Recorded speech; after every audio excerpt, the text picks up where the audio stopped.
What is the world coming to? There have been so many things that have happened this year and recently that have sickened me.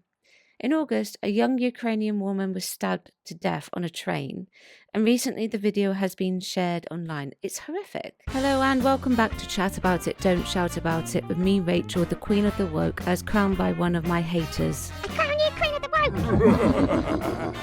Let's chat about it. Please do keep it friendly in the chat. I won't be able to show you the video. However, it has been making the rounds, so I would imagine that if you're watching this particular video, you would have seen it by now. And if you haven't yet seen it, and should you wish to do so, viewer discretion is advised.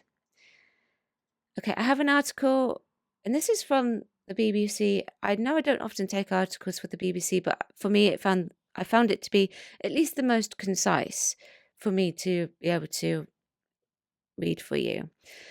Suspect in fatal stabbing of Ukrainian refugee charged with federal crime. The man suspected of carrying out a deadly knife attack on a Ukrainian refugee in Charlotte, North Carolina, has been charged with a federal crime that makes him eligible for the death penalty. DeCarlos Brown Jr. was arrested and charged with first-degree murder over the unprovoked attack on 23-year-old Irina Zarutska. I do apologize if I got the name wrong.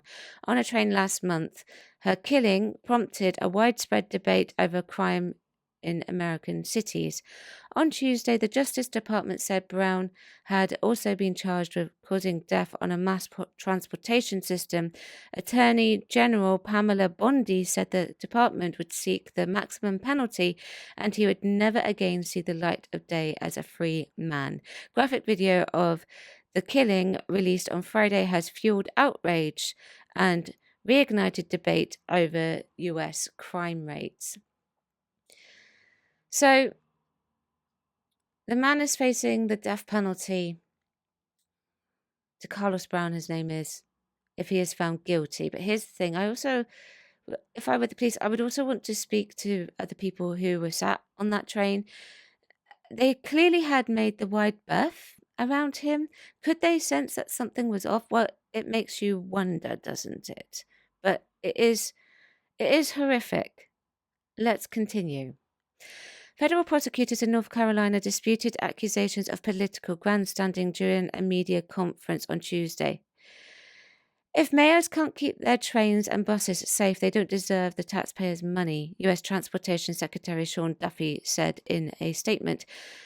Ms. Zarutska fled the war in Ukraine along with her mother and siblings in 2022, and her mother wrote in an online obituary that she had quickly embraced her new life in the United States and was a gifted and passionate artist. The attack was widely covered in Ms. Zarutska's home country, where news outlets reported shock and sadness over the killing and noted the ongoing debate in the US. While crime rates in the US remain lower than the pandemic-era peaks, critics have seized on the case to highlight judicial release and the amount of attention given to this slaying by a number of left-leaning media outlets. Republicans and conservative commenters questioned why Brown was free despite an extensive criminal history. To be honest with you, I'll just say this. I don't know why they're not questioning it across board, which according to state records includes convictions for robbery with a dangerous weapon, larceny, I think I've said that correctly, and breaking and entering. Other right-wing influencers alleged the crime was racially motivated and claimed that the suspect made a comment about the victim's race. The suspect is black and Zarutska was white. However, authorities have not outlined a motive and Brown has not been charged with a hate crime. Brown was reportedly homeless and suffering from mental health issues, and his mother told a local TV station that she had sought to have him involuntarily committed to a psychiatric hospital after he became violent. In January, he was arrested after repeatedly calling the 911 emergency hotline from a hospital, but was later released. In a statement, Charlotte Mayor Vilayos, a Democrat, said that there had been a tragic failure by the courts and magistrates and pledged increased patrols and police staffing on public transportation. So, I find it very interesting. There looks to be somewhere along the lines a massive failure in the judicial system. Well, not the judicial system, but overall in the authorities arresting him and putting him in prison. But then they're releasing him again. And by the sounds of what it's saying in this article, it was multiple times. And what's more, if he was suffering from mental health issues, or they believed him to suffer from mental health issues, or if she told the police that, why didn't they intervene at that point? Did they get him assessed? It sounds like to me that if the mental health issues are true, this could possibly tie in, not that it's an excuse, by the way, just to be clear, to what has happened. And if they had acted sooner and got him off the streets sooner, then this wouldn't have happened. Simple as. But because of that, because they didn't do that, we had a murder, we had a death, a preventable death, and that is sickening. All murders are preventable. There's something in the air recently, especially last week. Obviously, you've got this that happened in August, but you've got September 11th as well, which happened almost a quarter of a century ago. But now sandwiched around that, you've got the video of Irina being stabbed. You've got Charlie Kirk.